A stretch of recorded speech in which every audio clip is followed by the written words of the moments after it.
Welcome to Daily Fix Guide, and in this video I'm going to show you how to add your debit card to Cash App for beginners. So the first thing that you would like to do is simply go and open your Cash App. Make sure that you're logged in into an account. Then you would like to go to linked accounts. In the home screen, you will find normally your profile icon at the top right corner. Once you click on it, you should find the option of linked banks right here. For me, I'll not have it because this is a mock-up. As you can see, a like app. If I can click on add money, click on add. As you can see, the money will be added automatically.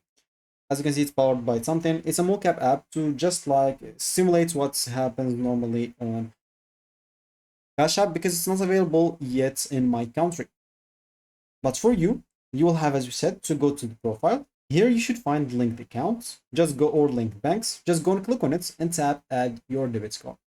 You can also find it on the bottom left corner, as example here. If you click on add money, you should find to add money or using the bank option or the card option or the debit card option. You can just go and click on that, and then you will have to enter your debit card number, expiration date, CVV, also the zip code. Then click on add card to confirm.